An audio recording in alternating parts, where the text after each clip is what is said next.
Halo semuanya, kali ini kita akan melakukan uji validitas produk momen dengan menggunakan SPSS. Nah, kenapa sih validitas ini penting untuk dilakukan? Karena untuk mengetahui kevalidan atau kesesuaian angket yang digunakan oleh peneliti untuk memperoleh data dari para responden atau sampel penelitian. Gitu. Nah, karena kita sekarang menggunakan product moment, person correlation. Jadi ini menggunakan prinsip mengkorelasikan atau menghubungkan antara masing-masing skor item atau soal dengan skor total yang diperoleh dari jawaban responden atau kuesioner. Nah, kalau gitu kita langsung aja lihat nih gimana cara menggunakan SPSS untuk menghitung produk momen uji validitas ini ya. Nah, pertama yang perlu kita siapkan itu data seperti ini. Ini kalau data yang saya ambil ini hasil dari kuesioner yang saya bagikan. Saya menggunakan skala Likert di sini. Ada 7 butir soal, kemudian ada 20 responden, kemudian ini merupakan hasil dari skala Likertnya. Nah, mungkin kalian udah tahu kan yang menggunakan skala Likert itu, misalnya skor 5 itu untuk yang sangat setuju, kemudian skor 4 itu setuju, skor 3 itu cukup setuju, skor 2 itu kurang setuju, dan skor 1 itu untuk sangat tidak setuju gitu. Jadi di sini saya udah mengumpulkan nih dari responden 1, dia nomor satunya itu di skala Likert yang mana saya udah kumpulkan, kemudian saya juga udah totalin sekalian hasil dari butir angket ini gitu. Nah, setelah kita punya datanya seperti ini, kita bisa langsung aja buka SPSS-nya. Di sini saya menggunakan SPSS 25 ya. Nah, yang pertama itu seperti biasa kita harus masuk ke variable view dulu. Nah, setelah variable view kita kasih name-nya itu, karena kita tadi ada 7 butir soal ya, kita langsung aja tik.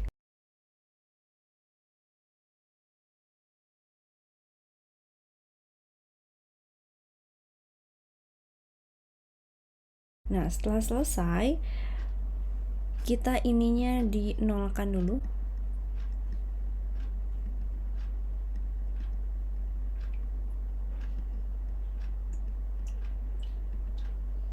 Nah, setelah itunya 0, kemudian ininya ke scale.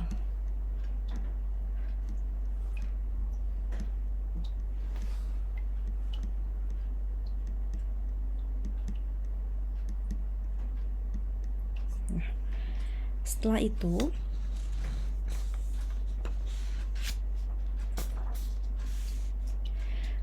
kemudian di sini kita copy semua.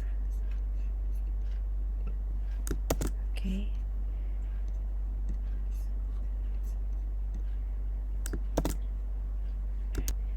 Nah, semuanya sudah ke paste.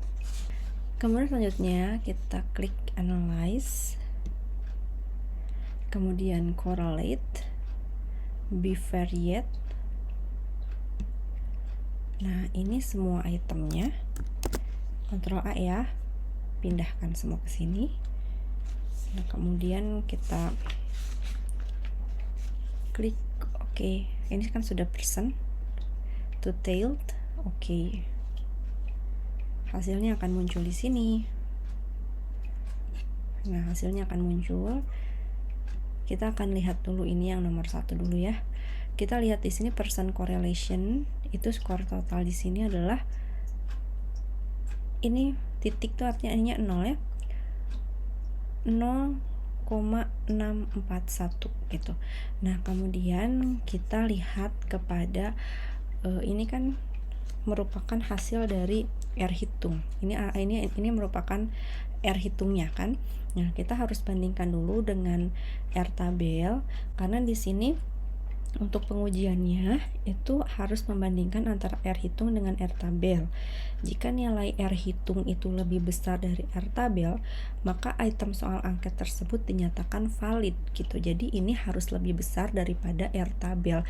Kita lihat R tabelnya ya. Nah, ini merupakan R tabel untuk N-nya 20. Kita kan tadi menggunakan responden itu ada 20 orang. Nah, kita lihat di sini R tabelnya itu adalah 0,444. Kemudian kalau kita bandingkan dengan 0,641 itu kan lebih besar R hitung dibandingkan R tabel. Nah, berarti untuk soal 1 atau item 1 ini dinyatakan valid karena dia lebih besar, R hitungnya lebih besar dibandingkan dengan R tabel, dan itu silahkan nanti dihitung sendiri. Mungkin di sini ada yang valid, ada juga yang tidak gitu. Dicek. Nah, selain itu kita juga bisa membandingkan nilai sig to tail dengan probabilitas 0,05 gitu. Kalau ini membandingkan ini, nilai sig to tail-nya itu harus lebih kecil dari 0,05 dan percent correlation-nya bernilai positif, maka item soal angket tersebut itu valid gitu. Nah, kita bisa lihat di sini sig to tail-nya di sini kan 0,002, kemudian dia positif juga. Nah, dia juga lebih kecil daripada 0,05, ya kan? Nah, artinya ini angket tersebut, item angket tersebut itu sudah valid. Nah, seperti itu. Jadi itu merupakan validitas, cara menghitung validitas dengan menggunakan SPSS.